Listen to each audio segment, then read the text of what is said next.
आनंदी की पढ़ाई लिखाई बंद। बापू, पर मेरी इसमें क्या गलती है बापू? मुझे पढ़ाई करने से मत रोको बापू।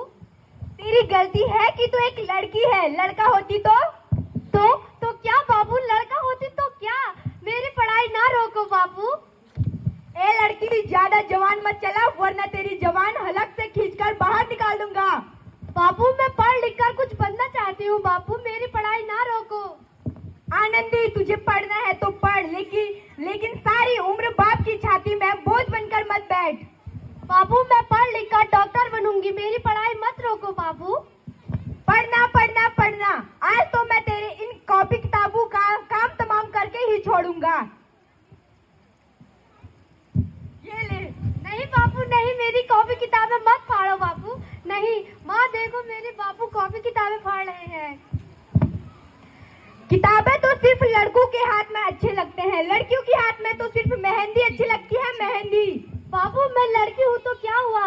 लड़का लड़की दोनों तो आंखों के समान है। लड़का लड़की दोनों में फर्क करना तो आंखों में फर्क करने के समान है बाबू। चुप कर आनंदी, और यह एहसान मान की तू आज तक जिंदा है। कहीं तुझे बचपन में गला दबाकर मार दिया होता तो आज तेरी ये बकबक नहीं सुननी पड़ती। और तू जल्दी चूल्हा जलाना तो सीख ही ले, और तेरा ब्याह होगा वो भी कल के कल। बापू, मुझे चूल्हा जलाना अच्छा ना लागे बापू, मुझे चूल्हा जलाना अच्छा ना लागे। अबला, तुम्हारी जीवन की यही कहानी, आंचल में है दूध, आंखों में है पानी। मुझे माफ कर दो बेटा, तुम्हारे बापू के आगे मेरी एक भी न चल सकी। इस प्रकार आनंदी का ब्याह गोपालराव जोशी से हो गया और सामाजिक तौर पर बाल विवाह एक कुरीति है। इस कुप्रथा का शिकार आनंदी को होना पड़ा। 5 वर्ष के बाद आनंदी 14 वर्ष की होगी और उसके घर में एक नवजात शिशु ने जन्म लिया। अब देखते हैं आगे क्या होता है। ले देखो ना, इसे क्या हो गया है? इसका माथा तो अंगार की तरह तप रहा है, इसे तो बहुत तेज बुखार है। माधव, जल्दी जाकर वैद्य जी को बुलाकर लाओ। हैं? ये तुम क्या कर रही हो आनंदी? मैं बापू को भगवान की विभूति लगा रही हूँ। बंद करो, ये सब अंधविश्वास है। आप विश्वास करके तो देखिए, इसका माथा ठंडा हो गया और बुखार भी उतरने लगा है।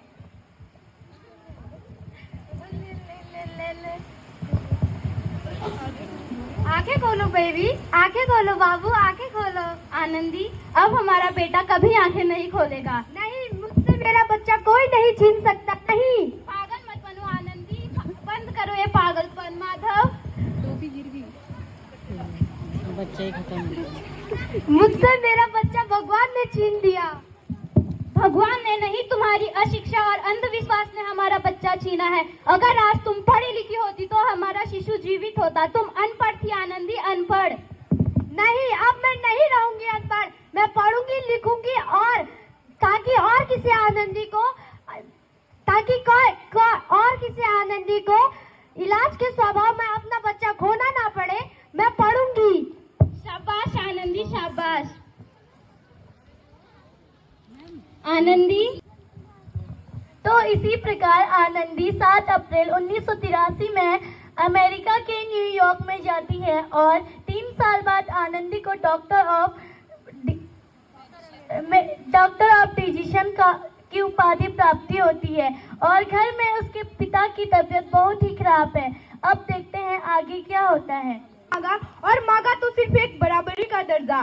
सच तो ये है कि आज मैं तेरी माफी के लायक का भी नहीं हूँ। मेरी बेटी, मुझे माफ कर दे। जो आगे चलकर कुछ बनना चाहते हैं। धन्यवाद। बहुत बढ़िया, बहुत सुंदर प्रस्तुति।